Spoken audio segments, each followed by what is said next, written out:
The internet is a big dumpster.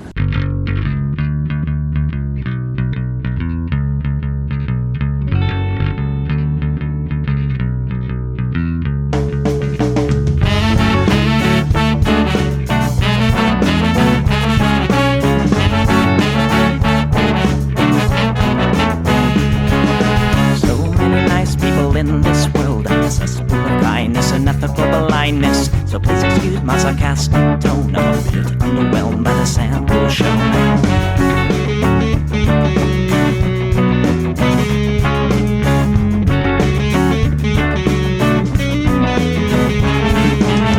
Mr. Piss-drunk fraternity guy, you got my asshole, bloodshot eyes. Get drunk and fight every night. Idolize Bradley, belittle women's rights. Homophobic, racist, and don't give a fucking hey. Do you think you can drive a bigger truck? So wear your baseball cap to the side to let everyone know that you're a nice guy. So cool, was so impressed. Lots of chicks in a barrel chest. Cause you're a real man. Punch for punch, gonna piss in your face while you're passed out drunk. I'm a nice guy, you're a nice guy. He's a nice guy, but all of you are assholes. I'm a nice guy, you're a nice guy. She's a nice guy, but all of you are assholes. Nice guys rule the planets. Oh, I just can't understand it. Conquer divine by deception and lies. Social Darwinism and an overdose of pride. Fuck off, Sherlock! I don't wanna hear it. Fuck off, Sherlock! Read into the lyrics, cause everybody gets their just desserts. As long as you remember that nice guys finish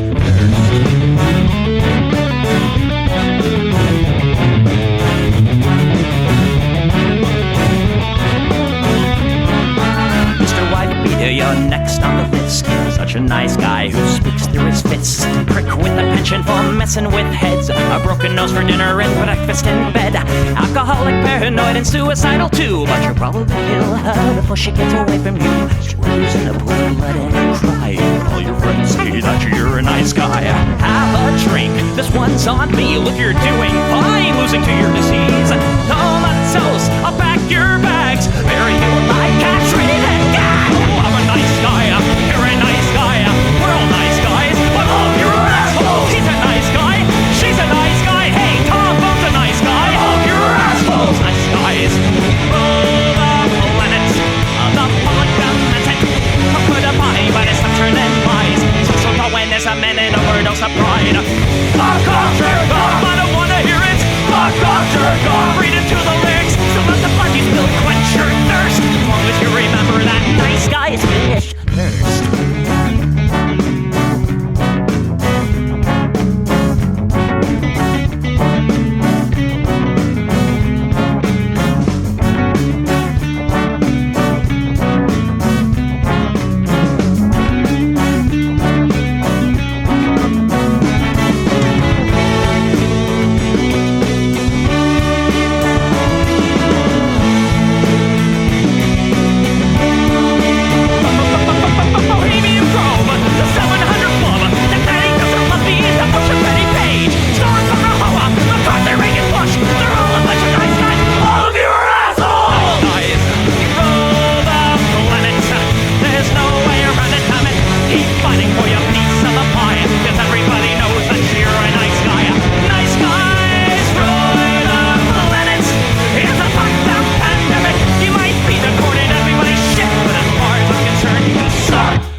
Everybody, welcome to the Plex.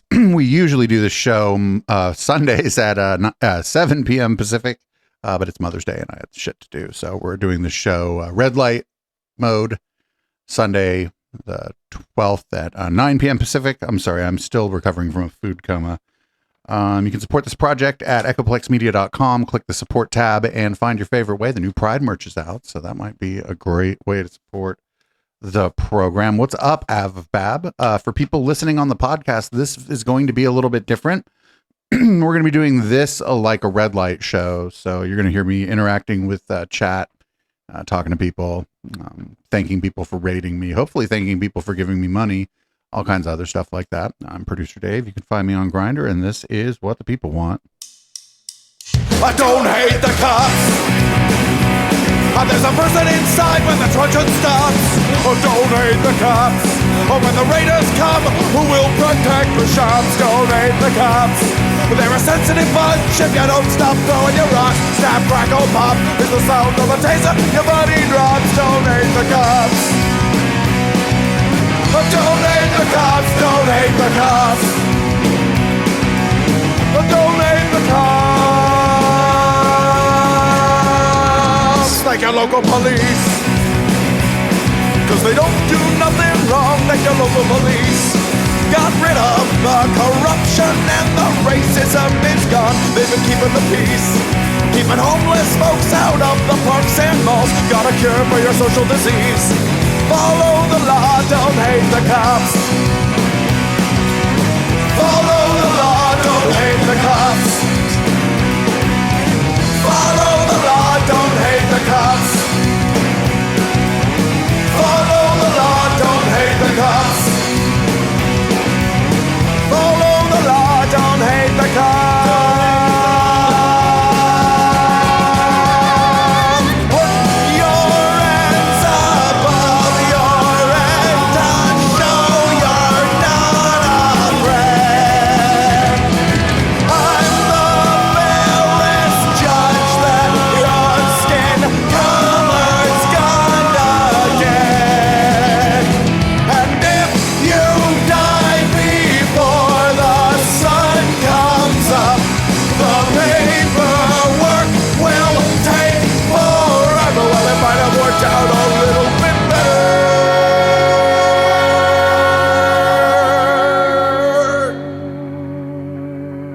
if you didn't hate the cops. 'Cause they don't do nothing wrong, don't hate the cops.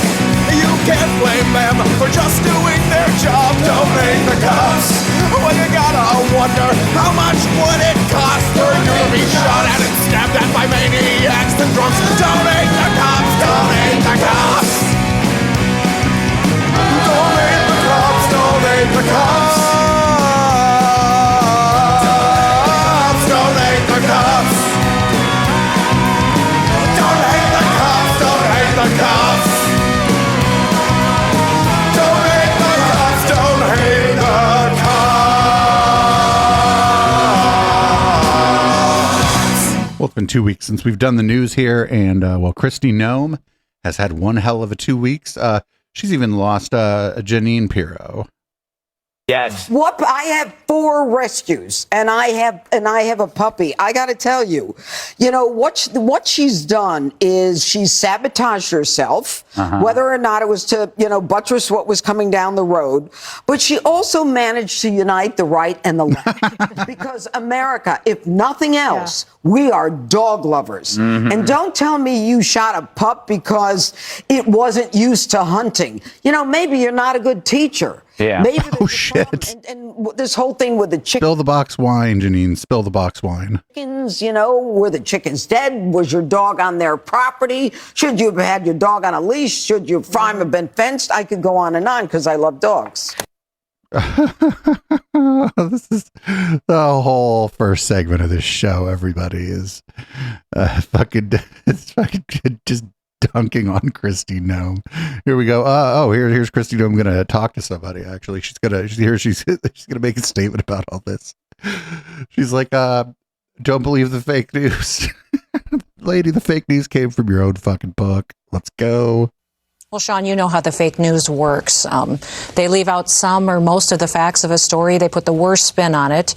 And that's what's happened in this case. I hope people really do buy this book and they find out the truth of this story, because I don't want to buy your book and find out again about you killing your dog. The truth of the story is that this was a working dog, and it was not a puppy. It was a dog that was extremely dangerous. It had come to us from a family who had found her way too aggressive. We were her second chance, and the day she was put down was a day that she massacred livestock that were part of our neighbors. She attacked me, and it was a hard decision. And the reason it's in the book is because this book is filled with tough, challenging decisions that I've had to make throughout my life. And I hope that people understand from this that what the point of this story is that most politicians, they will run from the truth. They will... or maybe they just won't talk about something like this. shy away and Nobody was going to know otherwise, tough Kristi. decisions. I don't do either of those. I tell the truth and I make tough decisions. People attacked me during COVID for keeping my state open. They called me wrong and attacked me night after night on TV for not doing mandates and not forcing people to get vaccines. Which is exactly the same as shooting a dog. Or wear masks. They're doing it again now with this. I just hope people will read the book, find out the truth, because this was a dangerous animal. And I had a choice between keeping my small children and other people safe or a dangerous animal, and I chose the safety of my children. You know, I was shocked when we learned that Joe Biden, and he has a German Shepherd, that when all was said and done, 24 Secret Service agents were bitten by a German Shepherd, by a big dog. But they didn't, the Secret Service didn't shoot the dog, though. I don't know if is that true? I don't know. The Secret Service do a good job of keeping their fucking mouth shut, but also, yeah, I don't know, if you got to bite somebody, I guess bite the fucking Secret Service. Maybe they were secret servicing too aggressively. Here's Kristi Noem on Newsmax. They're trying to offer her an out here. They're watch this. This is so good. What the hell? Let's try this again here. Something seems wrong here. Great website you got here.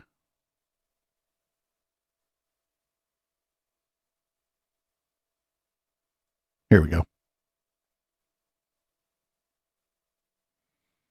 Something seems fucking quite wrong. Oh, well, we'll just run it from here. Here's a...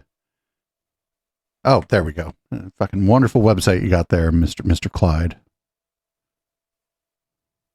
All right, here's her on Newsmax being offered an out, and she doesn't take it. I've also written a couple of books, and I know how the process works. You write some chapters. You don't write the whole book at once. You write a chapter or two. You send it to the editors, and they edit. They read it. They add. They subtract. And here's my question. The editor. The editor. Was she possibly a plant, a liberal plant? Because I'm not sure either one of these stories, the dog story, the North Korea story, seems like the Kristi Noem I know. No, the buck always stops with me. I take my own full responsibility. I wrote this book, and I take the responsibility for what's in it. It's a great book, Eric. I hope everybody reads it and buys it. The Newsmax guy was trying to be like, did your editor plant this to discredit you? And even Kristi Noem was like, no, I wrote the book. It's my book. I killed the dog. And now here she is on Face the Nation. She wants to make sure you know. I think it's like a warning shot, right? She's like, and I'll kill your dog too. Here, she is on Face the Nation. So there's a couple things here. Don't, after this happens, maybe just lay low for a while. I'm not a fucking media consultant, but I probably should be. Here she is on Face the Nation. So you write about lessons learned in leadership, and you bring up some specific incidents I want to ask you about. You talk about meeting some world leaders, and one specific one, quote, I remember when I met with North Korean dictator Kim Jong-un, I'm sure he underestimated me, having no clue about my experience staring down little tyrants. I've been a children's pastor after all. Wait, Did what? you meet Kim Jong-un? Well, as soon as this was brought to my attention, I certainly made some changes and looked at this passage. And I've met with many world leaders. I've traveled around the world as soon as it was brought to my attention. That's a lot of words for no. We went forward and have made some edits. So I'm glad that this book is being released in a couple of days, and that those edits will be in place, and that people will have the updated version. So you did not meet with Kim Jong-un. That's what you're saying. I met with many world leaders. Just say no. Fucking, you had the opportunity. You blame the editor. The other dude told you blame the editor. Many world leaders. I've traveled around the world. I think I've talked extensively in this book about my time serving in Congress, my time as governor, before governor, some of the travels that I've had. I'm not going to talk about my specific meetings with world leaders. I'm just not going to do that. This anecdote shouldn't have been in the book, and as soon as it was brought to my attention, I made sure that that was adjusted. So the book is not released until Tuesday, and so we're doing all that we can to make sure that those changes are made, and I'm going to continue to focus on what if it's coming out on Tuesday, they printed hell of these books, because they don't just print them the day that it comes. They've printed hell of these books. Oh, she's losing a lot of money. And the blueprint that it lays out for the American citizen on all of the things in the background and stories of my life, but also what I think that needs to be identified in politics and what's broken today. I talk about how broken the money game is, how broken it is that we've got consultants that are getting rich off of elected officials, and then how fake some elected politicians are. Every single person in this country wants someone in elected office that's a human being, that doesn't say they're perfect. I take responsibility for that being in the book, and as soon as it was brought to my attention, I asked for it to be changed. So I'm glad that the release date is in a couple of days, and we're excited to talk to America about my new book, No Going Back.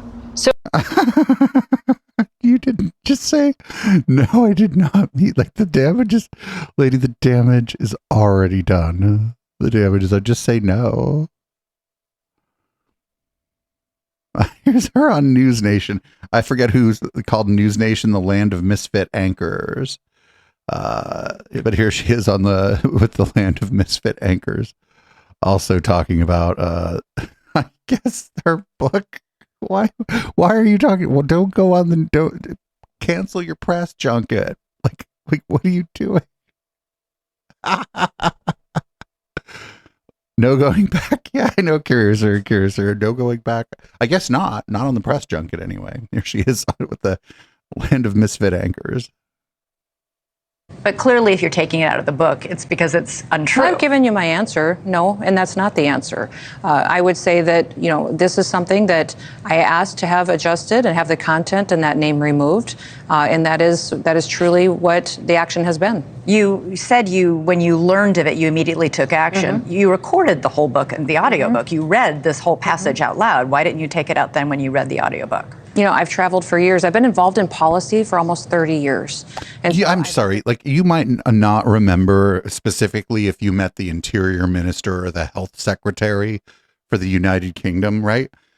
Like, if you make that mistake and you're like, somebody's like, well, actually, it was the Interior Minister. You're like, oopsie. This is Kim Jong-un.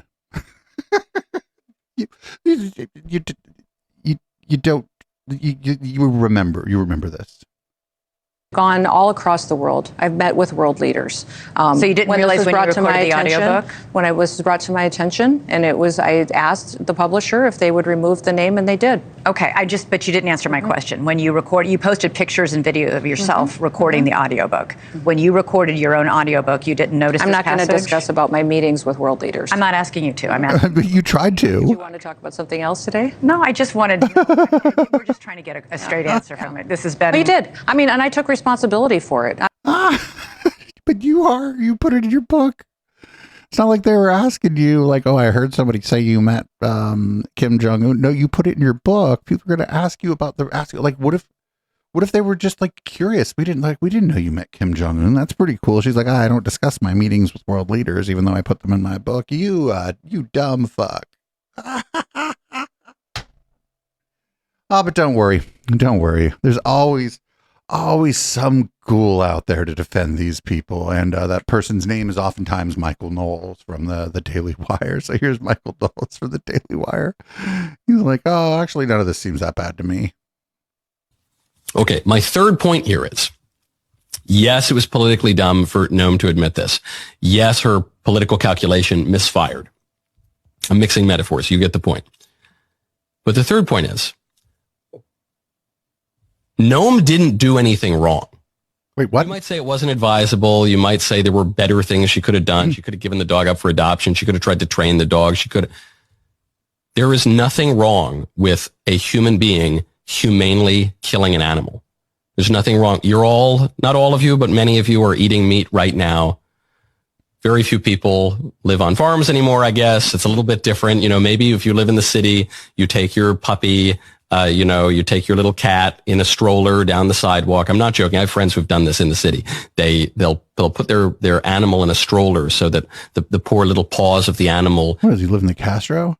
Don't touch the dirty sidewalk. And then you'll go and you'll take him to a doctor and you'll pay thousands of dollars to treat the animal for whatever ailment or to try to train the animal psychologically. And sometimes that doesn't work. And then you'll pay even more money to euthanize it. That doesn't happen in the country. Okay. That doesn't happen on farms. What? And sometimes if people on farms don't be taking their dog to the vet, get the fuck out of here. If a dog is threatening people and if a dog is destroying other people's property, sometimes you got to put the dog down like Old Yeller. It would be one thing if Kristi and Noem were torturing this dog like a serial killer or something. That would be wrong. And it would be wrong. It's wrong to mistreat animals, not because the animals have any rights. Animals don't have a rational soul. The reason it's wrong, nevertheless, to mistreat. What do you mean a rational soul? What do you mean animals don't have a soul? I don't believe in a soul, so I don't think they have a soul either, but not. I think they're conscious and like, I don't know. Animals is because it deadens our own humanity. C.S. Lewis writes about this extensively. If you are needlessly inflicting pain and suffering suffering to the degree that an animal can suffer to the degree an animal can suffer, that's deadening your humanity. That's bad that's what makes it wrong because you are a rational creature. This guy's that's funny. The X1011 in chat's like, oh, the animals can't debate. And that's harmful to your soul and it's harmful to society. I never saw that dog on a YouTube channel debating the validity of its own existence. Nothing wrong intrinsically with humanely putting down a farm dog. A bullet to the head is about as humane a way as you can put down any animal. So if the animal is old and suffering, yes, I have no problem with that. If the animal is aggressive, well, maybe, yeah, there are legitimately charities that specialize in taking animals from people that they cannot handle because of things like aggression, mostly things like aggression. She could have just taken the fucking dog to one of those places. They're probably not going to be a great life for the dog, but my God. So we're done with that. Now we're going to move on to the trials and tribulations of our former president. We're going to start, of course, with Laura Trump, because, of course, we are. And she is going to talk about how, as a daughter-in-law, what's happening is terrifying. I don't know what you mean as a daughter-in-law, but here we go. They think that it's just about going after Donald Trump. It may be Donald Trump today sitting in that courtroom, but it is our very democracy, our constitutional republic that hangs in the balance because, Sean, as the speaker just said, if they are successful in their attempt to take out the lead candidate for president of the United States with these communist tactics, what kind of country is this going to be? It is terrifying. As an American, it is terrifying. As a daughter-in-law, it is terrifying. This is not how this country was designed to work. But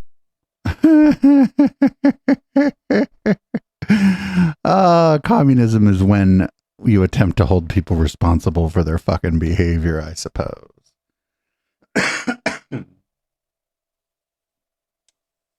If my dad isn't granted immunity, if you don't grant my dad immunity, then we're going to arrest Joe Biden. Joe Biden's getting arrested if you don't grant my dad immunity.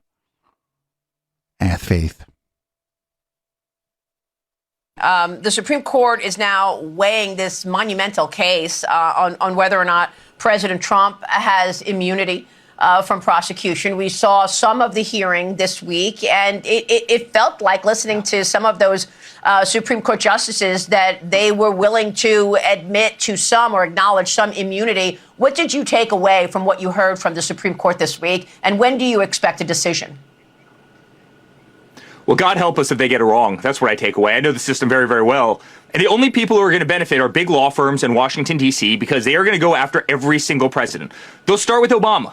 Fast and Furious, right? Where he gives 2,000 weapons to cartel members. And then they'll go to Obama where he weaponized the IRS against conservatives. They'll probably go after Joe Biden for having cocaine in the White House. They'll go after Biden then for raiding his opponent's home. They'll probably go after him after that for literally 2 weeks before the 2022 primaries, literally depleting the petroleum national, the reserves so he could lower gas prices by 4 cents and hopefully help him actually in the polls. I mean, where do you want to stop? Are they going to go after George Bush for lying about, weapons of mass destruction? Like, he's like, if my dad is held responsible for his behavior, they might hold other presidents responsible for their behavior. I'm like, all right, good.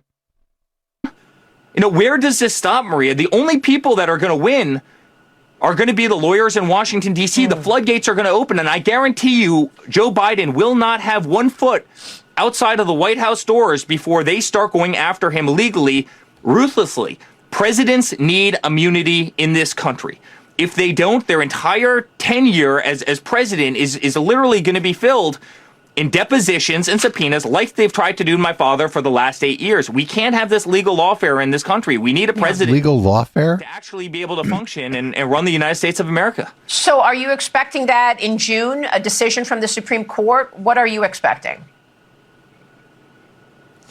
Well, I certainly hope that presidents have absolute immunity. And What? if they don't, they're not going to be able to function as presidents of the United States. You're going to have a president that literally every single day, Biden, hey, when they withdrew from Afghanistan, 13 service members were killed.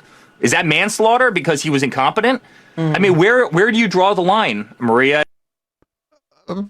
Okay, so that's like very different than like what's happening here. First of all, the thing in New York right now with Stormy Daniels, that was during the campaign. He didn't do that as the president. And now he's no longer the president, and he is subject to prosecution for the campaign law that the state of New York believes that he violated before he was the president. Just becoming the president doesn't mean that that any time that you broke the law before, it doesn't matter. And I don't know. I don't know. I mean, if I have to follow the fucking law, so should the president. There should be some there should be some sort of leeway when they have to make tough decisions or something. I just don't. This doesn't make sense, though. Here's Texas Attorney General Ken Paxton being like, well, if Donald Trump doesn't have complete immunity, we should prosecute Barack Obama for doing drone strikes. And I'm like, well, these were acts of war. This is amazing. This is fucking amazing. Immunity. Yeah, Attorney General Paxton, on the off chance that the Supreme Court comes back and does not say presidents are immune from official acts, do you think your administration... Okay, hold on. The paying Stormy Daniels to be quiet was not an official act as a president. It was a part of the campaign.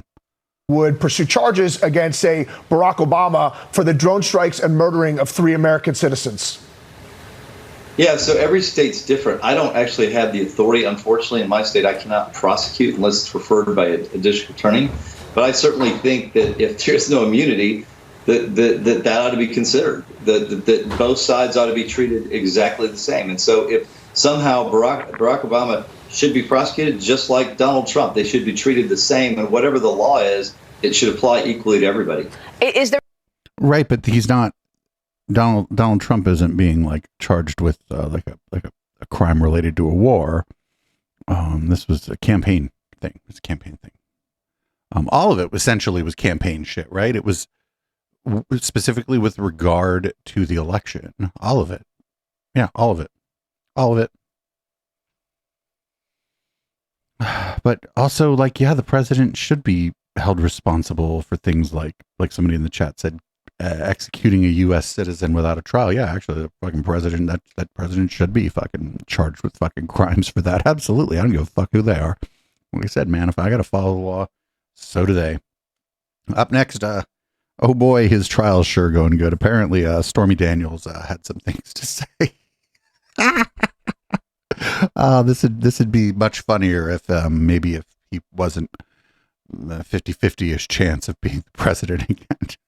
the prosecution started asking her about this payment that was made, and I'm trying to think of exactly what it was because it was so powerful. She basically said that later on, after he was already president, they had a conversation about the payment to Stormy Daniels. And what he said to her was, it's a good thing the story didn't come out before the election.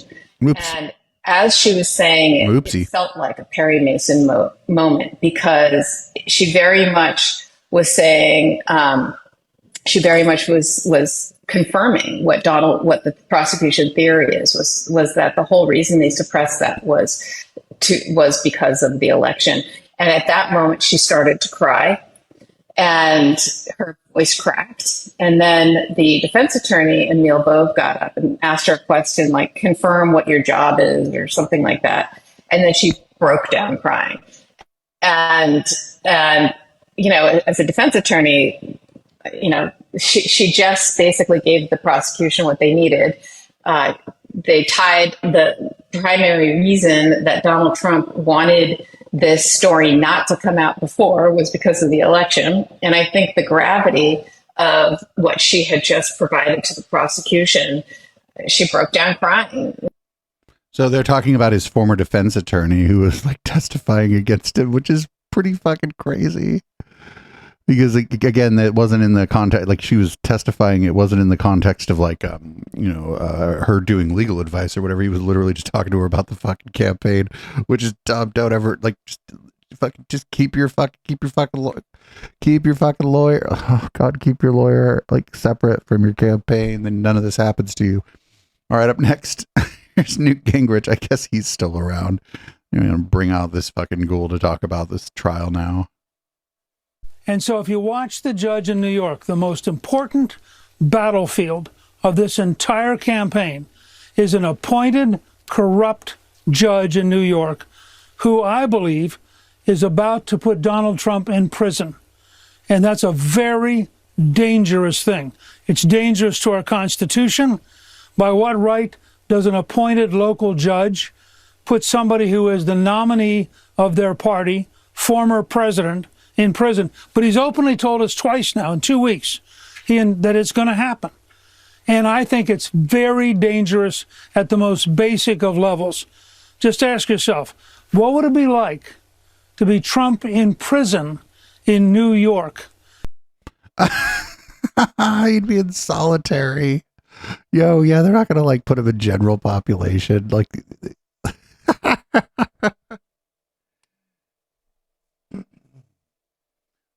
oh man, the great thing about this is it's a state crime. Can't fucking pardon himself if he wins. This is so fucking crazy. This is all so fucking crazy. They're basically saying if you're powerful enough, if you're politically powerful enough, the state or the locality or whatever, the district attorney shouldn't be able to charge you, and the judge shouldn't be able to apply a sentence to you if you were convicted by a jury. Like, this is fucking goddamn amazing. Goddamn amazing. Up next, Donald Trump is so innocent. That's what you say when you're innocent. You just go out and tell everybody, not just that I'm innocent, I am so innocent. Ooh. Thank you very much. Everybody saw what happened today. I don't think we have to do any explaining. I'm not allowed to anyway, because this judge is corrupt. He's a corrupt judge. This judge, what he did and what his ruling was is a disgrace. Everybody saw what happened today. He's a corrupt judge and he's totally conflicted. And I got to get back on the campaign trail. I'm not supposed to be here. We are so innocent. There's never been anything like it. Read every single analyst, legal analyst. I'm innocent, and I'm being held in this court with a corrupt judge who's totally conflicted. Take a look at his conflict. It's a disgrace to the city of New York, to the state of New York, and to the country. Thank you very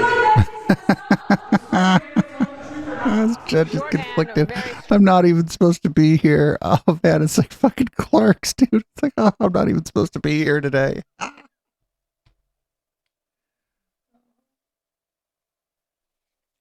Also, just not the brightest strategy to try to piss off the judge. Not a great idea. Up next, he's like, I had to sit. Nobody's ever had to.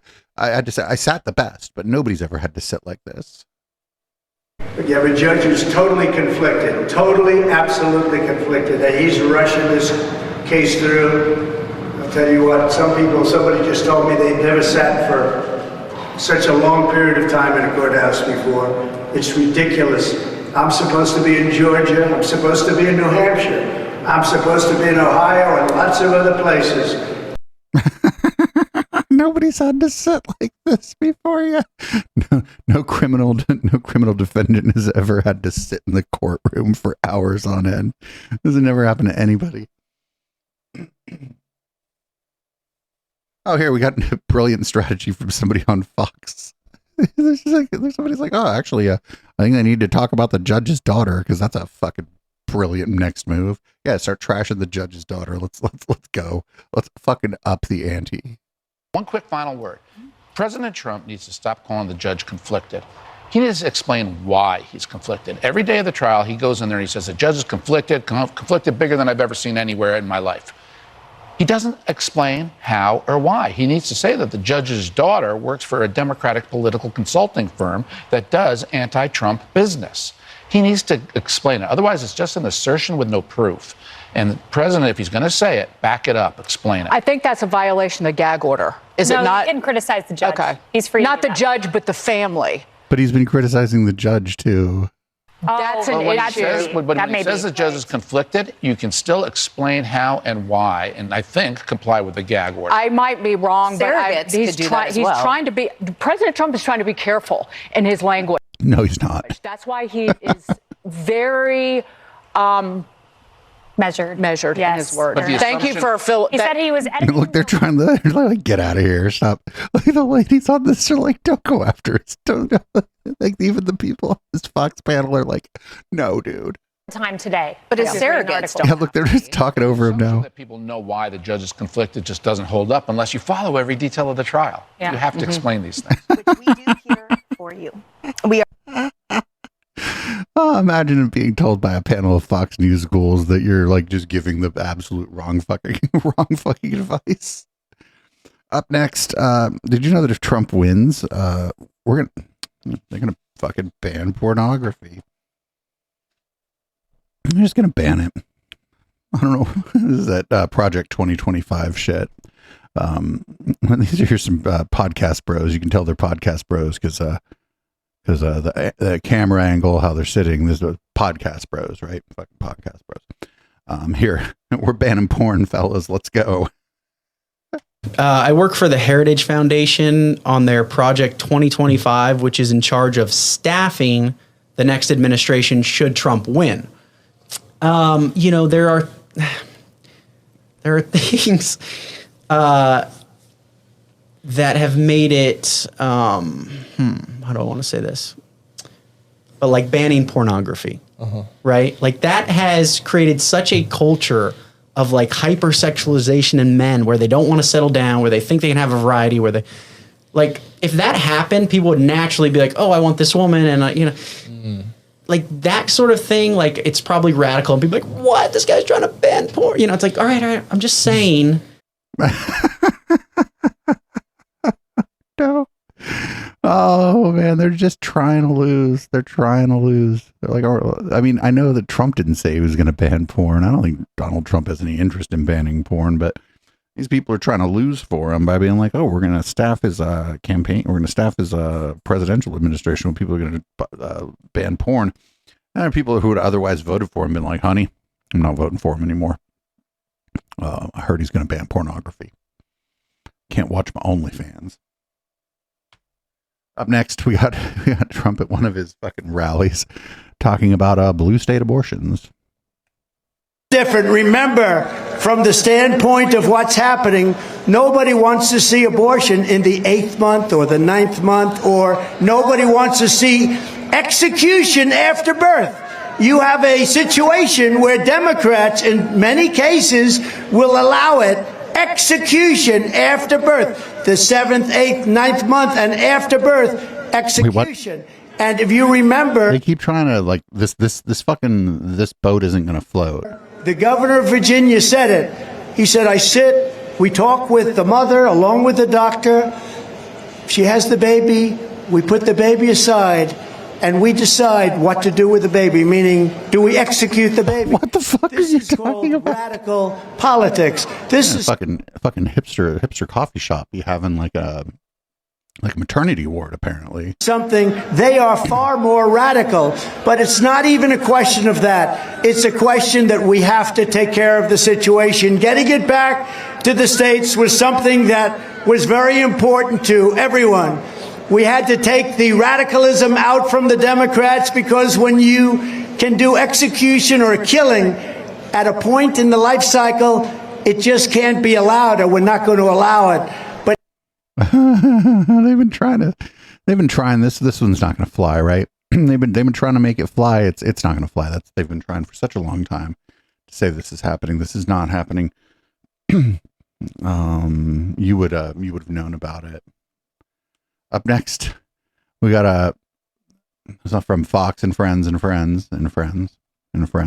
got Speaker Mike Johnson, and they're gonna talk about reasonable immigration policy if the former guy becomes the next guy. Speaker, lastly, the President of the United States, the former president who wants to be the next president, said one of his plans is, he talked to Time Magazine, is to round up the 11 to 15 million illegals and then go through them and find out who belongs here and who doesn't. Would you support that? Absolutely. And President Trump and I have talked about this at length, but the challenge we'll have is finding them, Brian. As you know, they've been spread out everywhere. DHS, the Department of Homeland Security, and Mayorkas, the reason we impeached him is because he's an abject failure, and they're not keeping track of where these people are. So we will have the greatest challenge of our generation to try to find them, to round them up first. And that's a very serious problem. Well, we know where the hotels are. We could point you. Oh, my God. 16 million number that you said under Biden. That could be a lot higher. There are a lot of them that have come over. We've seen the images, and we don't know where they are. We don't know who they are. Gotaways. Yeah. Mr. Speaker, final question. Can't round them up, can't find them, which is one hell of a take. Yeah, that's something. Wow, we're gonna have a little bit of a hard time actually with rounding all these people up, because they're just going to be a little bit hard to find actually, because they're everywhere. 11 million, if people don't know, there's about 350 million people in this country. So that's like somewhere in the neighborhood of 1 in 30 people who are here. 1 in 30. We're just going to round them up. Like, my question is, who is going to do that? How many people do you need for that? Like, let's set aside the fucking obvious ethical and moral problems with this, and just the logistics of this. He was like, how do you find them? Well, yeah, first of all, I don't know, if it's 1 in 30 people that are here, just fucking stop everybody, I suppose. That's never been a problem. Nobody would ever get mad at all. Up next, we got Marjorie the Gathering. I got 2 clips of Marjorie the Gathering. She is just on a tear lately. Here's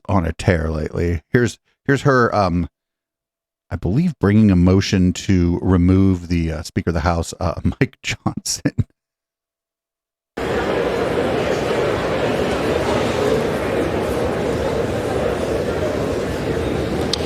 For what purpose does the gentlewoman from Georgia seek recognition? Mr. Speaker, pursuant to Clause 2A1 of Rule 9, I seek recognition to give notice of my intent to raise a question of the privileges of the House. The form of the resolution is as follows: declaring the office of Speaker of the House of Representatives to be vacant.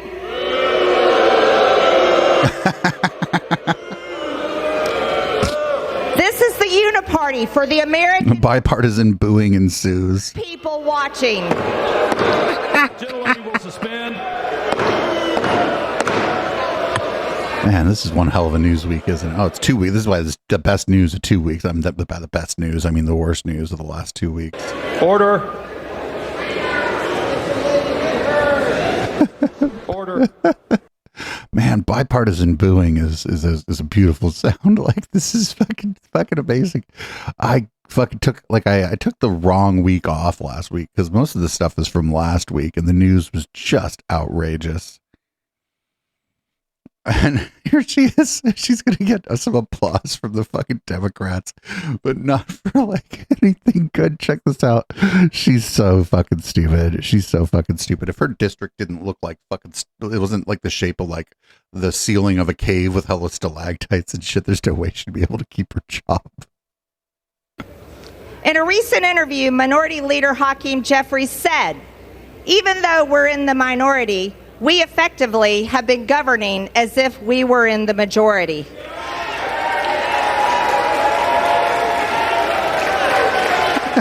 house is not in order. Like, everybody's just chilling. Look.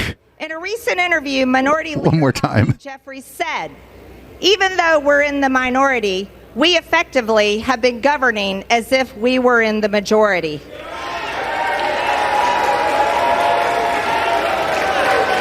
Casual Friday over there. Look, it's like fucking everybody's just kind of chilling. Like nobody's in their seat. What's going on? It's like a mini bar up at the dais or what? Like, why is everybody just kind of hanging out? Like, they're just not, nobody's taking this the least bit seriously. That's great.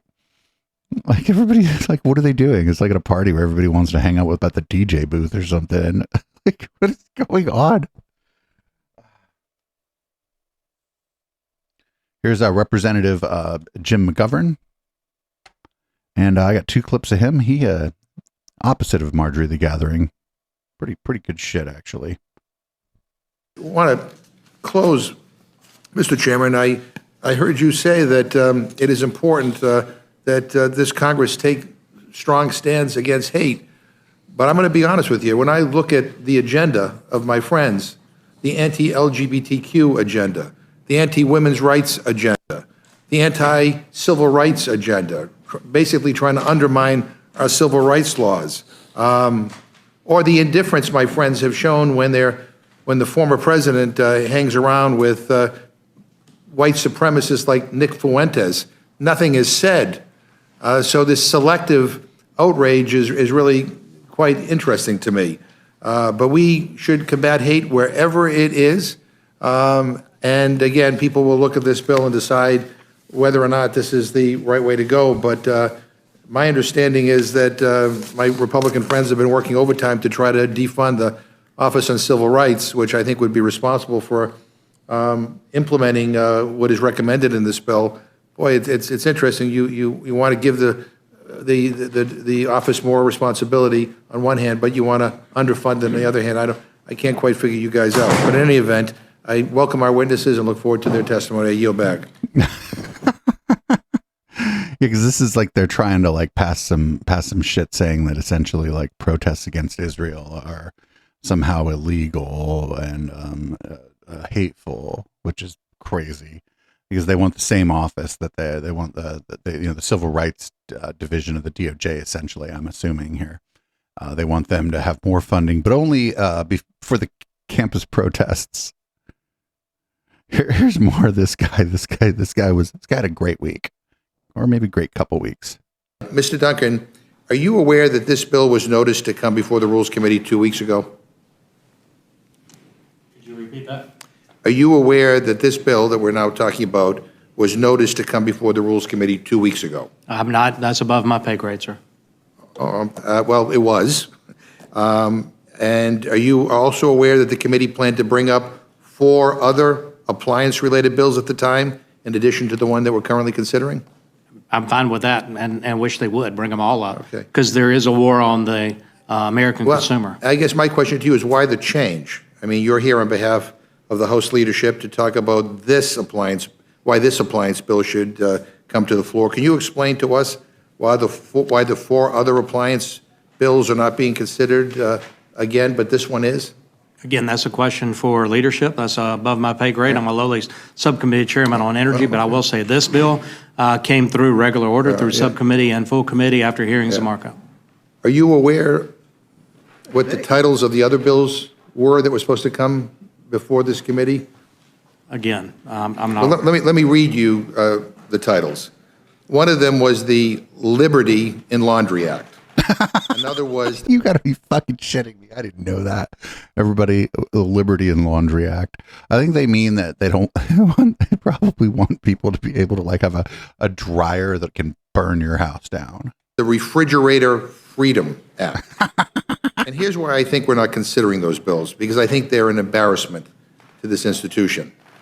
I mean, it seems to me Republican leadership probably realized the irony of bringing up a bill about freedom for refrigerators while simultaneously taking freedom away from millions of women in this country by overturning Roe versus Wade. And maybe they realized it was a bad look to talk about liberty in laundry while simultaneously trying to take away liberty for people who want to use IVF. And I would just say that when we use words like freedom and liberty, this is the United States Congress. These are words that are written into our founding documents, ideas Americans have fought and died for. In Ukraine right now, soldiers and civilians are being killed because they are standing up for these very principles. And when your side throws those words around and talks about refrigerator freedom, it cheapens them. And it degrades those words and it degrades this institution. So I'm glad that Republicans realized how silly and frivolous these bills are, and that they pulled them from today's hearing. I'm not sure that they are banned. They will be pulled forever. But I'm going to take that as a semi-positive sign because, I mean, it was laughable, given all that is happening in this country and all that is happening in this world, that the bills that contain the words freedom and liberty are about household appliances.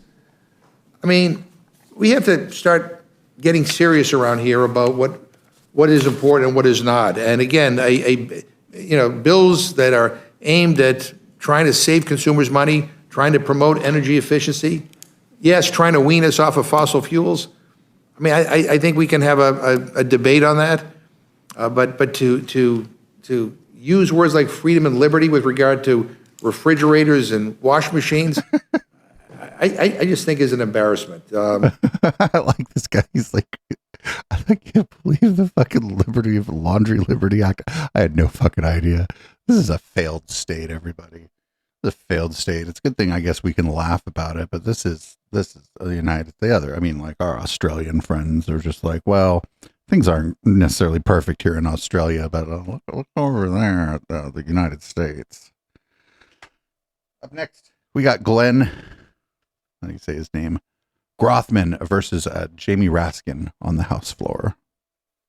First of all, our Pledge of Allegiance, which we say every day, we pledge allegiance to the Republic for which we stand, right? The flag and the Republic for which we stand.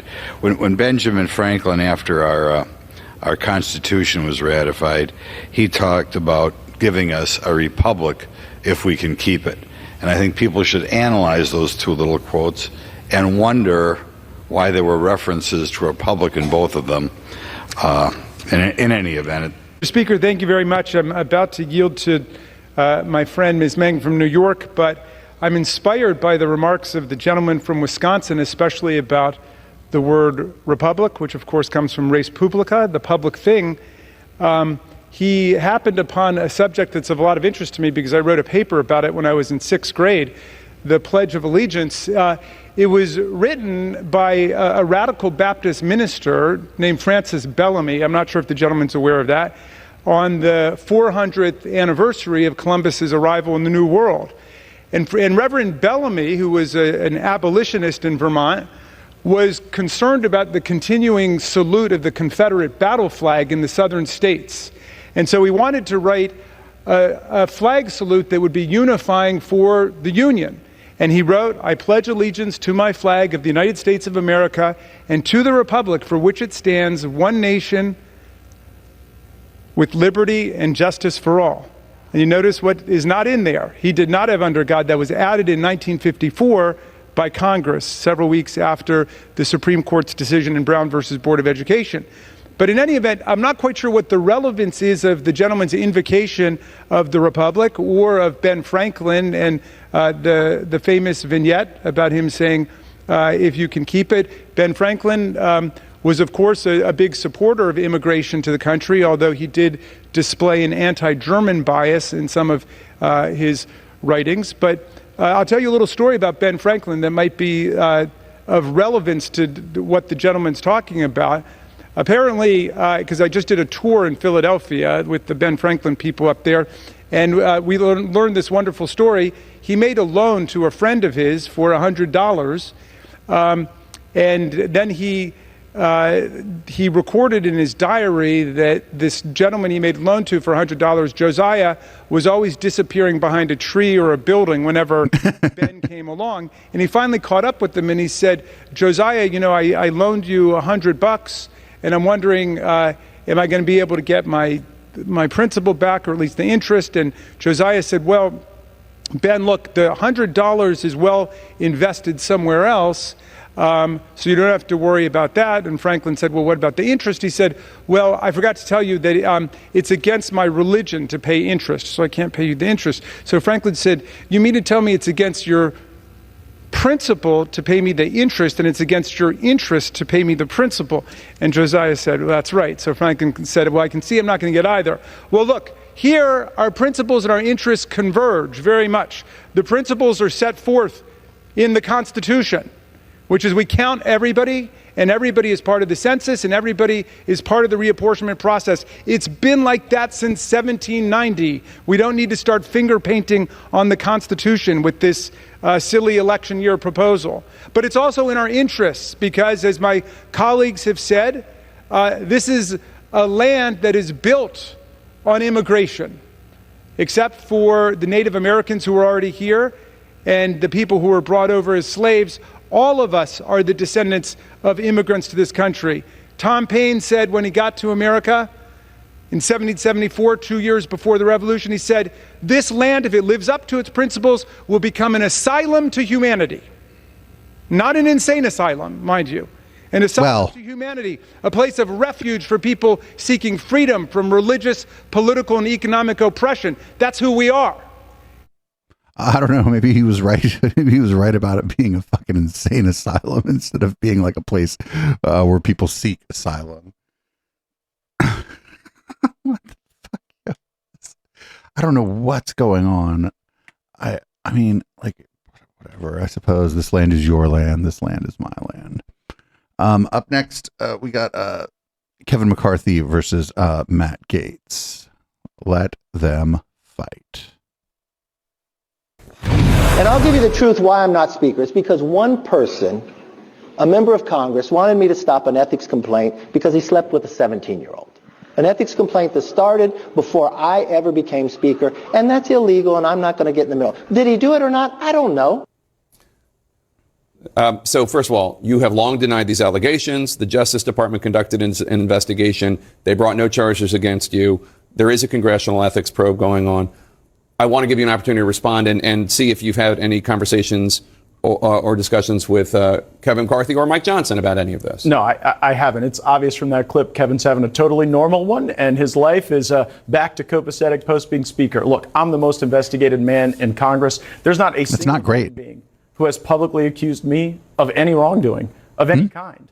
And like, at what point after these things have been said about me for years and years, and where's Nestor? The person has even accused me of wrongdoing, does this sort of become a strange urban legend? My concerns with Kevin McCarthy were around his truthfulness, which, by the way, he certainly didn't advance any veracity in those comments. So let's I'm the most investigated person. Gosh, like, why would you? That's not something to be so proud of. These people aren't really good at taking out their own trash for the most part, dude. Not something really you want to brag about. Up next, we're going to go to New Hampshire. This is the GOP state representative, Jess Edwards. He seems, you'll see. He's sometimes people just say things that I don't know, no person should fucking say. And here's one of those cases where you could just not say anything. Thank you, Mr. Speaker, and thank you for taking my question. Do you agree with the point of view that if we continually restrict the freedom of marriage as a legitimate social option, when we do this to people who are of ripe fertile age and may have a pregnancy and a baby involved, are we not in fact making abortion a much more desirable alternative when marriage might be the right solution for some freedom-loving couple? He's talking about fucking underage marriage. He's like when they're fertile and oh God. Yeah, he's talking about marrying underage people with their fertile and ripe. Oh God, why do people just think, oh, I'm gonna show them. Fuck show you. Fuck that 15-year-old girl is fertile and ripe. You fucking monster. For a while, I was starting to get a little bored with the Sunday show. I'm like, God, it's the same thing week in and week out. Not this week. Oh boy, this one's been fucking hot. Here's Alabama Senator Katie Boyd Britt. It's the Opportunities for Moms to Succeed Act. Hi, as a mom, I know that there is no greater blessing in this life than our children. And I also understand the types of challenges that women face during their pregnancy journeys and while raising their kids. This week, I'm introducing the Moms Act in the Senate. The Moms Act stands for More Opportunities. Wait, it's like a recursive. What the fuck? It's a fucking no, dude. Oh no, it's like a recursive acronym. Stop it. This legislation would provide critical support to women during typically challenging phases of motherhood. Couldn't you just said mothers instead of moms? That includes the prenatal, postpartum, and early childhood development stages. To all of my fellow moms out there, my goal is to give you and your children the opportunities to thrive and to live your American dreams. I'll continue to fight to advance a comprehensive culture of life, to empower parents and to grow opportunities for hard-working families so that every child across our nation can reach their God-given potential and every woman can thrive. Yeah, she does seem a little... Don't forget to follow us on social media for beautiful food and inspiration. So she could have done more opportunities for mothers to succeed. That would be the Moms Act, but instead she said the more opportunities for moms to succeed. So the word moms is part of the fucking acronym. The only time that's ever cool is when like Linux projects do like recursive acronyms, but they know they're doing a recursive acronym. Up next, every once in a while, Fox and Friends is kind of great. This is oh no, this is not great. Oh, this is actually pretty funny. So this is about Wisconsin, and the background here is that there was a Foxconn plant that was supposed to be going up in, I believe it was Foxconn that was supposed to be going up in Wisconsin, and it didn't happen in Wisconsin. And here's some shit. So, Peter, this new AI Microsoft thing, $3 billion, big job creators, that's in Racine. Isn't that the same town that Foxconn said, I don't know, 5-6 years ago, we're going to build a big plant, and they never did? Yes, and that was a huge Trump announcement back then, and he said that the factory was going to be the 8th wonder of the world, but then Foxconn decided to really scale back their plans, and the land is still available, so Microsoft is going in. It's going to be good for those people. Right, all right. Thank you, Peter. A few weeks ago. Oh my God. Why are these? I don't even know what's, I think the deuce is turned on Donald Trump. Honestly, I think the deuce is loose. Has just turned the corner on all this. Up next, we got one Mr. Rudy Giuliani. I think we're pretty soon going to relegate Mr. Rudy Giuliani to red light. I think he's going to be in sort of a Mike Lindell land pretty soon here. Here's Rudy Giuliani. This one's great. This one's great. He's suggesting here that Mike Johnson and Jim Jordan do exactly what Trump was impeached for. They should lean on Zelensky to get the Biden file. Like they've just got a Biden file that's just like waiting to be used as like Oppo research over there. It's so weird. With Brennan, when they were hatching, when he was informed of Hillary coming up with the false plot, it should begin with him, and it should include Brennan. It should include Biden, the vice president, who approved it and helped out. They should bring over from Ukraine about 20 Ukrainian witnesses. I can get them that are still being held there. A couple you can get them. Found out very. Go get them, Rudy. Go to Ukraine. Are in fear of death. And somebody should lean on Zelensky. You want another penny? Give us your Biden file. So that's one of the things, similar to one of the things Trump was impeached for. And they also said that that Biden had done something similar to that, withholding aid to Ukraine if they didn't fire some crooked motherfucker. These people, this is great. I got another Rudy Giuliani. Maybe it's stuff like that, though. Maybe that's why he lost his radio gig. I guess he was on WABC up until very recently. Not on WABC anymore. Here's him on Bannon's show to talk about it. Hold on, you missed it. One more time. And the Wall Street Journal. The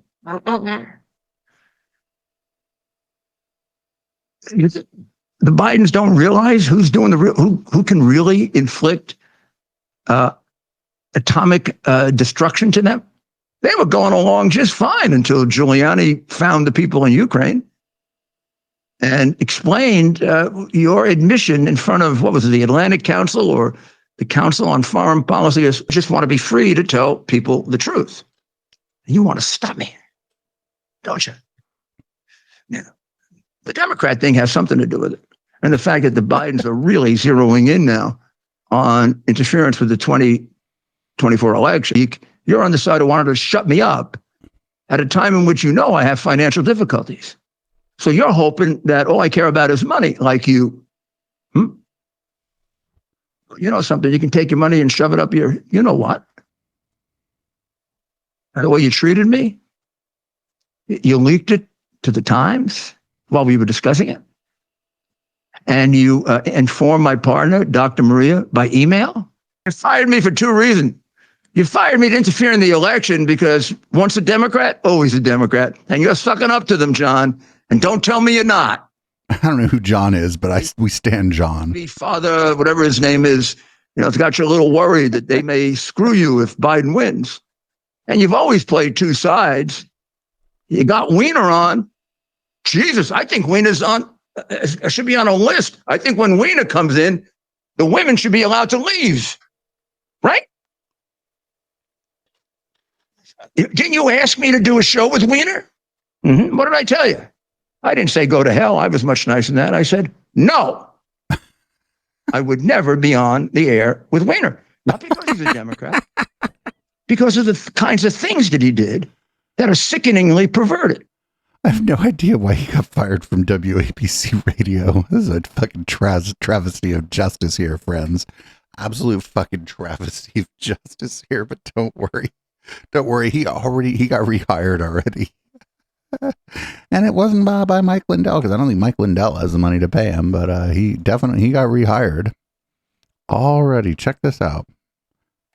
Got rehired by this fucking ghoul. Response. I would know that. Rudy, I want to announce right now, Real America's Voice, Rob Sigg, Stephen K. Bannon are going to put their heads together and figure out how we get Rudy and Dr. Maria over to Real America's Voice, because that may be the last platform of freedom in this country. Oh, that was a comedy in 3 parts, friends. That was a comedy in 3 parts.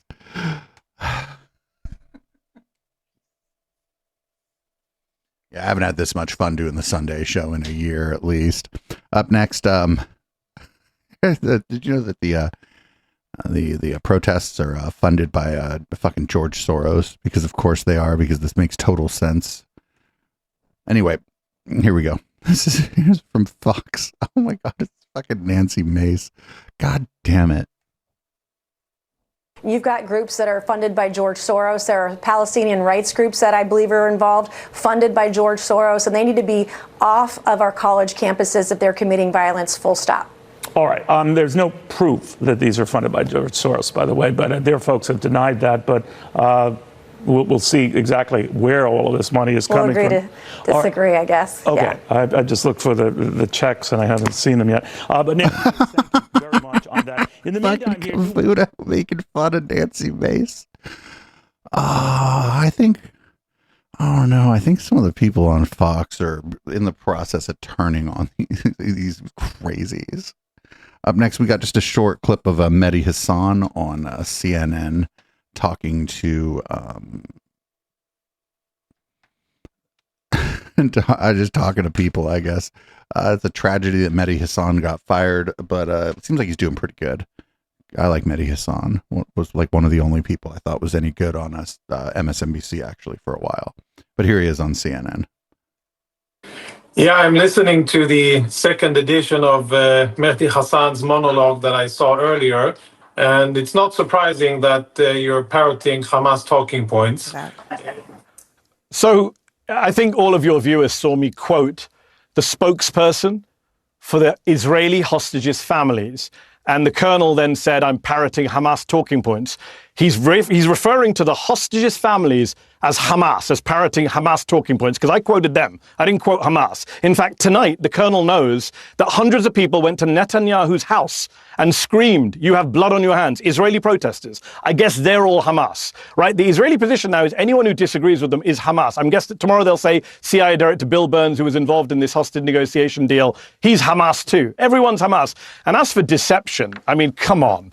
The colonel was a spokesperson for the IDF, which has spent the last 6 months lying. Abby, your network has debunked multiple lies that the Israeli military has told. CNN's Jeremy Diamond, I urge all your viewers to go and watch your colleague Jeremy Diamond's report on 10 kids killed in the Al-Maghazi refugee camp last month. The Israelis said we had nothing to do with it. And yet Jeremy interviewed 3 munitions experts who looked at the evidence and said, yeah, Israel killed those 10 kids. So when we talk about deception, we're learning from the masters here.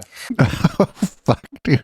He's like, oh, you quoted Hamas talking points. He's like, oh, these are Israeli citizens who are have their family members that are being held hostage actually by Hamas. They're Hamas too? I mean, I guess their family's hanging out with Hamas, so why is their family hanging out with Hamas? God, just keeps getting dumber. Up next, we got Ari Melber versus RFK Jr. People are concerned not that this is Nader 2.0, but that you are using the platform and the following you have to suggest that they're both catastrophic and they're similar, and that you, they say, are ignoring not only the policy difference, but the actual possible democracy and autocratic threat of Donald Trump if he wins again. Perhaps thanks to you, your response. Yeah, I never said that. So, like I said, I think both of them did bad things to our country. I think both of them contributed. President Trump, more than any president in history, built $8 trillion after coming in and promising the country that he was going to run the government like a business. He shut down every business. Well, he did. He ran the country like a Trump business. 3 million businesses with no due process, no just compensation. That's a violation of the Constitution. He ran up an $8 trillion debt. More money he spent than every president between George Washington and George W. Bush, 283 years. President Biden is racing to catch up with him. He's added $1 trillion in the last 100 days. They're both catastrophic. Neither of them can solve that problem. Let me tell you something else they can't do. Neither of them can end the vitriol that you are trying to pump up right now I understand. What have I said that's vitriolic? What have I said that's what you're vitriolic? saying to me that I need to take a side and say one person. No, I'm asking you about, you're running for president, a big job, and I'm asking you about what people say out there. You told me I would have the floor. You told me. Yes, I did. Well, wait, what the fuck? This is an interview, dude. You're not on like a fucking, you're not on a podcast, bro. This is an interview. Yeah, you don't get to just talk for fucking 45 minutes like you're on the fucking Eric Weinstein show, dude. This is like an 8-minute news hit. So then the person is going to ask you questions and stop you and ask you to clarify. This is like cable news, dude. But you just suggested that I am perpetrating vitriol. And I asked you to substantiate that. What have I said today that is vitriolic? Let me finish what I'm saying. Okay. What I said. Oh, that's fucking great. He's like, I don't know. I'm fucking fuck that. I just said a thing. You're doing a vitriol, and he's like, oh, what vitriol did I do? And he's like, I need to finish my fucking monologue. When I announced a year ago, is that we are facing a time in our history, Harry, that is more, and I think you'll agree with this. You are a student of history. That is more vitriolic, more polarized, more poisonous than at any time since the American Civil War. And it's all being amplified by the social media algorithms. And it's hard to see a way out of that. If somebody doesn't come along and say, I'm not going to participate in that. And even if people act crazy on both sides, I'm not going to be part of that craziness. But you're not addressing the question I raised, and maybe you won't, which is that what we just heard from former President Trump and what he does in the racism, in the misogyny, refusing to leave peacefully, through January 6th, up through that night, praising the people who are now convicted seditionists. What I played for you, people don't all see what you seem to be saying, which is a type of equivalence. Do you see something different about that and the threat of that this election or not? And if not, so be it. But that's what people are asking. This is when I say you're feeding into the vitriol. You're trying to get me to hate on President Trump. Not hate on. I'm talking about what happened. You're supposedly running against him, dude. The Capitol, they tried to overthrow the certification and the results of a lawful election. And Donald Trump is out here now saying... How dare you ask me to criticize my opponent in an election? As, according to his lawyers, license to kill, license to coup will pardon all those people. And so you seem to be saying, discussing that as vitriolic. No, it's not. Having a clear position on the peaceful transfer of power is a very low bar. Very low bar. And the reason why people are asking this is not just because they're trying to distract from your issues, although you're getting time to discuss them.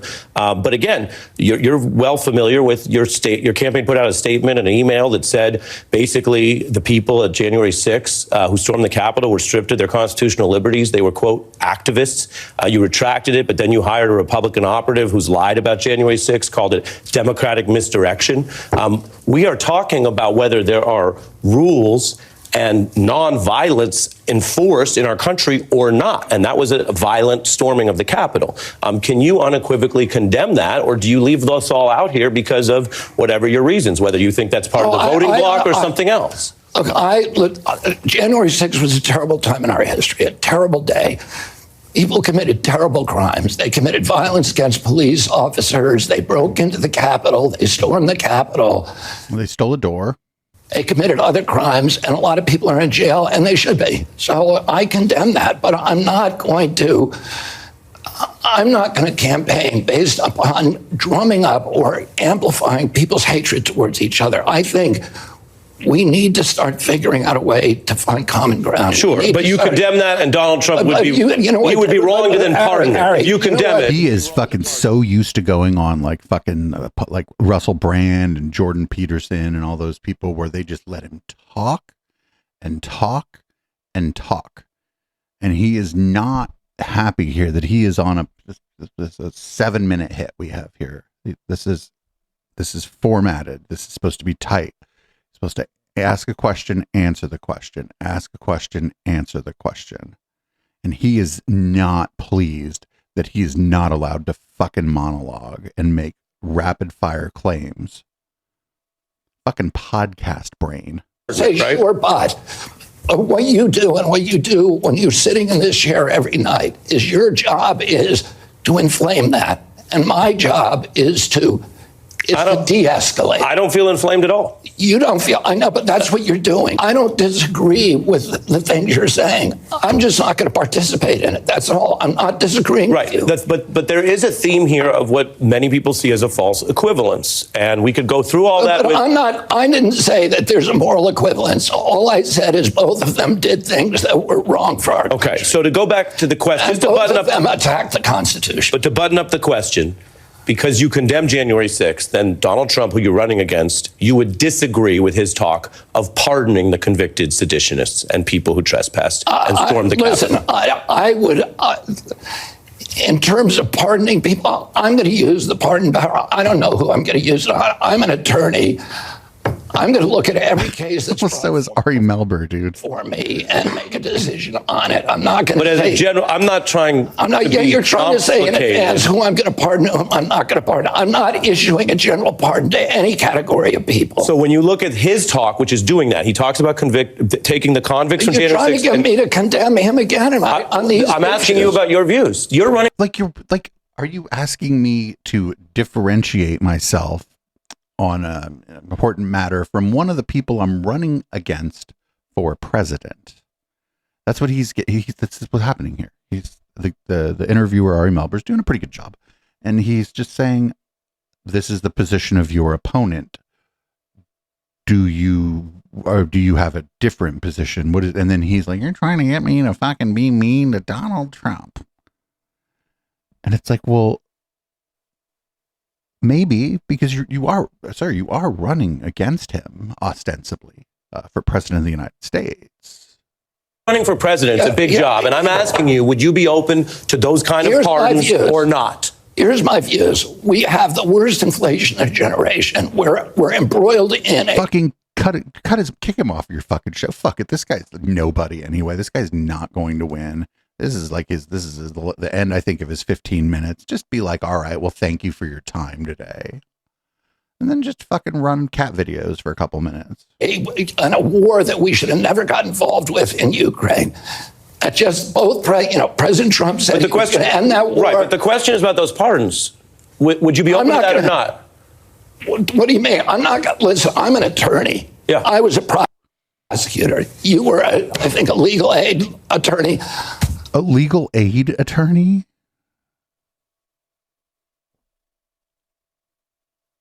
I was a prosecutor. I would never say in advance of running for political office who I'm going to pardon and who. But that's what he's doing, and you're running against him. And I'm asking you, as a journalist, where you stand on their that. Case. I'm not going to do that. So that will sound to people like you're leaving that door open. You don't need to. Do you want to leave that door open? I'm surprised. I'm not going to leave it answer. open or closed. I'm not answering it until I look at people's cases.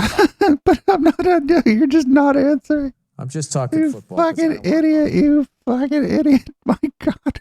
Just say, oh no, I differ from my opponent on that. That's all. Oh yeah, word about he's running as an independent. He could just be like, oh, that is one of the places I differ from my opponent on. I do not believe I'm inclined to issue pardons in that way. Like, I don't understand what the fuck, why it's so difficult here. Up next, I guess the Boy Scouts changed their name, and Hannity thinks it's because of woke, but it's actually not because of woke. Check this out. And the Boy Scouts of America are now extinct. Why? Because of woke left-wing politics. And, all right, another day, another organization has fallen victim to the woke mob. Yesterday, the Boy Scouts of America announced they're changing their name to Scouting America in an attempt to be more inclusive. Dry up. One of the reasons behind this, in addition to the trying to be more inclusive, they say, and the rebranding is, and I was a Boy Scout for 7-8 years. Till last year. It was a lot of fun. Right up until last year. You can make a fire with two sticks. I could, and I can do lashings and knots and semaphore. Slip knots. But here's the thing. They had to rebrand because they went bankrupt, because they were facing $2.5 billion worth of abuse claims because of Boy Scout leaders back in the day. The woke mob is when when people sue you for engaging in fucking child abuse. Don't bother the girls. They haven't talked about the girls yet. The girls want to join. I was a Brownie. My dad Fucking the deuce is loose, everybody. The deuce is out there. Fucking kicking ass and taking names. I mean, I don't like the deuce so much, but like, he's just all the clips we played of the deuce were fucking pretty good. What if the deuce joins the good side? That'd be pretty cool if the deuce joins the good side. He's still a dumb fuck, but it'd be pretty good if the deuce joins the good side. Up next, we got the Heritage Foundation. Heritage Foundation is David Gortler talks ivermectin. The drugs we take and the food we eat are the most regulated things in the world, despite many people thinking that it's things like guns or airplanes or cars. Since most people know at least a little bit about cars, I'm going to use a car analogy to compare COVID mRNA injections to the development of a new car. Let's say that it normally takes 10 to 12 hours to assemble a car, representing the 10 to 12 years that it takes to bring a vaccine to market. Let's also say that due to some sort of emergency, new cars would be jammed down the same assembly line in just 45 minutes instead of 10 to 12 hours, representing the relative 9 months it took to bring COVID RNA injections to market. Let's also suppose that those cars are something completely different from what you know as cars. I don't just mean the next cool-looking car. I mean something visibly and technologically unrecognizable. Whatever advanced car you're picturing in your head right now, it's not that. It's something more complex. On top of its novel design of the car, all of the parts of that car are new. The new car being produced might not have wheels, a brake pedal, a windshield, for instance. Let's also say Sir, then it's not a car. It wasn't powered by electricity or combustion either. Instead, it uses your body as a fuel source. That'd be pretty cool. That's a bicycle, sir. Not only are all the parts new, but the materials used to manufacture those parts are new, with decades of research showing them to often be extremely delicate, finicky, or toxic, representing the fully synthetic RNA nucleotide and lipid nanoparticle components. Of note, since the development and review of time was reduced by over 90%, even if the slightest error was made to those ultra-complex cars, the car might not work at all and or could be extremely unsafe and or highly unpredictable for you, your family, friends, and fellow drivers. Let's also say that the new car was so novel and different from every other car on the road that it didn't even meet the current definitions of car. Rather than call it what it was, the National Highway Traffic Safety Administration unilaterally altered its 100-year-old plus definition of a car on its website overnight without seeking outside input. This represents the CDC's fall of 2021 abrupt definition change of vaccines versus gene therapy.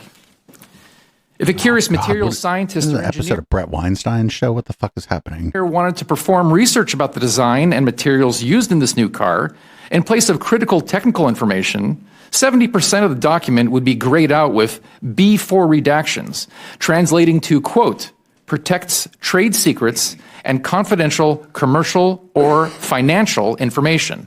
In other words, the engineering blueprints and materials used to build that car were secret, despite taxpayer dollars being used to research and produce those pharmaceuticals. I mean, cars. So, yeah, he's mixing metaphors in a way that it's getting hard to follow. Let's compare that new car to an existing car. To keep expenses low, I personally prefer to drive a very specific older car, which is a true story, by the way. It's nowhere near as fancy or elaborate or laden with features, but it's inexpensive and quite safe, just like ivermectin. Oh, just like ivermectin. Ivermectin is like your 92 Civic. And other COVID treatments. Let's also say my old car was so safe and reliable that it won the Nobel Prize. While my 1995 Lexus LS400 never received a Nobel Prize for medicine, the Japanese inventor of ivermectin. If you're gonna drive like a old car to save money, why would you drive like an ugly ass car like that? Like that 1995 was a good year for cars. You fucking Jetta looked pretty good that year. Honda Civic be looking good in 1995. And did in 2015. Despite that, one day, the government, who does not have congressional authority to recommend what available cars to buy or not buy, and has never done so in the past, proclaims that my Nobel Prize-winning car should now only be driven by horses and cows, as per the FDA's famous tweet. Now, they aren't recalling the car, but they are screaming from on high their unmistakable disapproval, mocking patients and physicians who drive it. Of note, the FDA has no congressional authority to recommend one drug or medical treatment over another and has never done so in the past. Several obsequious state pharmacy boards take it to the next level and use the FDA's implication to forbid the use of my traditional car to anyone other than horses or cows. Wait, what? As 20,000 career FDA employees remain conspicuously silent. What the shit? Today, over 100 studies published by over 1,100 authors conducted in over 140,000 patients in 29 countries show a statistically significant lower risk for mortality, ventilation, ICU, hospitalization, recovery, incidence, and viral clearance for ivermectin. No, this is untrue. Associated with use of vitamin D and hydroxy. Where the fuck is Marcus homozygote when you need him? Chloroquine. How peculiar is it that some of the same politicians who believe it is okay to legalize hard street drugs such as heroin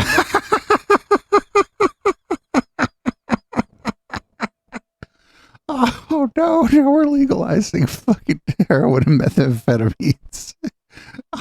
methamphetamines have a cow when it comes to ivermectin, hydroxychloroquine, vitamin D, and other protocols to COVID. To the countries, physicians, and pharmacists who prescribed ivermectin or hydroxychloroquine, I would like to tell you right now, you were right. The pharmacy boards were wrong. Period. I would bet you my prized 1995 LS400 on it. To summarize, medical scientists not only have the right, but the duty to ask questions about the safety and unnecessarily complex pharmaceutical jammed through an expedited review process when there are inexpensive, undebatably safe and effective alternatives available. There is an academic medical discourse should be encouraged, not quelled. Thank you very much. I look forward to cultivating an academic exchange with everybody here. Right, but you're not.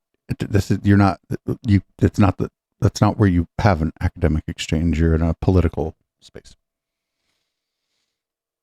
I mean, I kind of got nothing. It just feels like we've been teleported back to like 2001.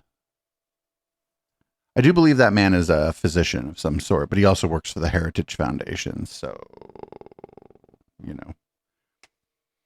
Anyway, up next.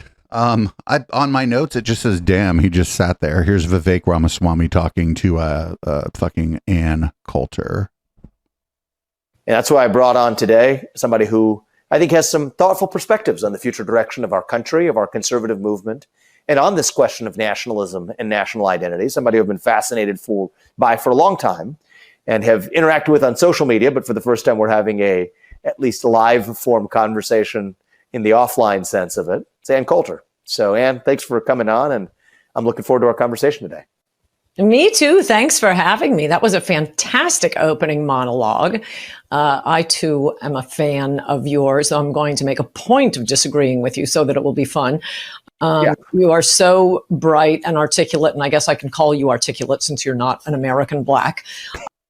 Whoa. This is going to be the hottest minute and 6 seconds on this fucking show this week. My God, Ann.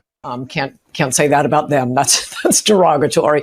And that was a great opening segment. Lots of things to talk about there. Oh, and I agreed with many, many things you said during, in fact, probably more than most other candidates when you were running for president. But I still would not have voted for you because you're an Indian. We'll get back to that. What the fuck, dude? Bro just sits there. I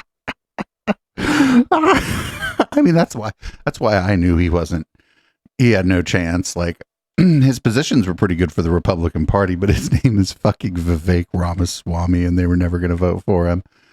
Oh shit. We got a giveaway during the podcast part of the show. Allie Drew gifted a Toast Cat stainless steel water bottle. Everybody hit ! Enter to win that. Let's ! Enter in the chat, everybody. If you're listening on the podcast version of this is something we do during Red Light via Fourth Wall. People can give away items during the show. Allie Drew just generously gave away a Toast Cat item. If you don't know what Toast Cat is, go to eplex.store. We got one more story here, one more clip before we I guess the lights are already red because we started late, but before we play boomers and go into the even crazier part of this week's docket. Well, it's going to be hard to top what we just said. Up next, though, we have a Christian nationalist. Americans are so degenerate that the Constitution no longer works or applies. So that's that's something, I suppose. Oh, and whoever it is on the is that Matt Walsh, or is he on Matt Walsh's show? Anyway. We're degenerates. That's not Matt Walsh. Well, but thank you. Here we go. We're degenerates. We're not even close to we're degenerates. The Constitution is not it's not suited for governing degenerates. For governing degenerates, and I'm curious your thoughts on this, if you agree, disagree. Hard to disagree. But I think for our population that is degraded morally and culturally, and religiously, as far as we have, you need power. Men must be governed. you need a Caesar type, Now, if you're asking me my preference, that would probably be my preference, would be a constitutional republic.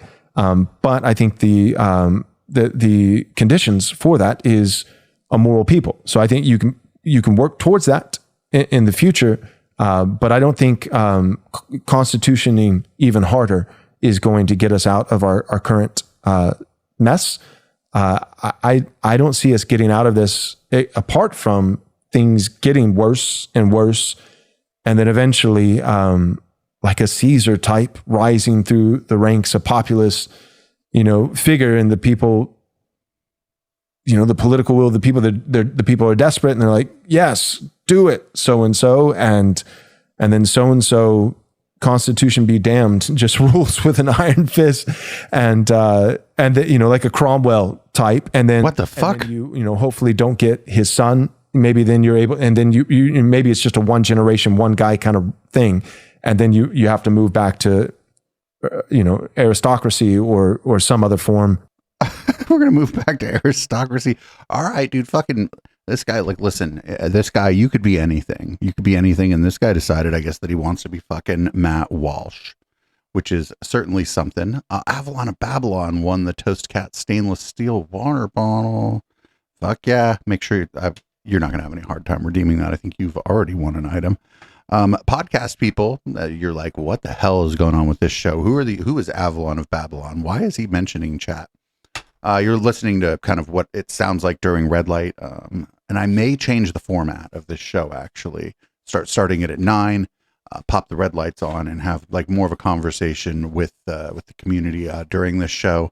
Because I think it's a good idea, and I think it kind of puts our best foot forward for people on Spotify. And I think it will attract people to the Twitch channel, especially if you know that Allie Drew might give you a fucking water bottle. Thanks for the gift item, Allie Drew. You've been a friend of ours since before we even were doing video. I appreciate it. So that's been the podcast part of the show. I do think we're going to give the whole thing out this week as a freebie. You'll be able to get it at eplex.store or at patreon.com/echoplex. So I do prefer you get it at eplex.store. So because maybe while you're there, you could peruse the items. If you go to eplex.store and just go to the members section, this will be a freebie there, and it looks like Avalon of Babylon has already redeemed her a gift.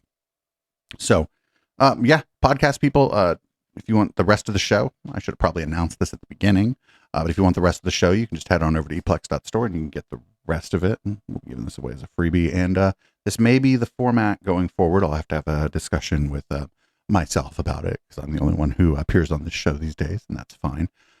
Take a break, pour a drink. You usually got to change the color of the lights and change the fucking content of my beverage, but my beverage is empty and my lights are already red, so I'm just going to go make a drink, and we'll be back with what would usually be the red light docket, but is just, I can tell you a little bit about it. We got Canada response to Bill Maher. We got the Ohio State commencement was certainly something. Oh no. During the break, we also have another gift. It'll be a Rainbow Frogs coffee mug. That'll be Allie Drew. Please hit ! Enter again if you'd like to win that. Allie Drew be making it rain drinkware around here. So we got the Ohio State commencement. Sure was something. We got Adam Mockler, whoever that is, versus Mike Pillow. We got Sean Fucked, went to Los Angeles. It's a thread. Most of the videos are short, but we'll go ahead and watch those. We got We Must Unliberate the Women. And then, you're not going to believe this, we have former House of Representatives member George Santos versus Little Nikki Fuentes. And then we're going to check in on old Madison Star Moon, as we're ought to do around here. This is Boomers, and I'm going to go make a drink. And when we come back, the first thing we'll do is announce the winner of the mug.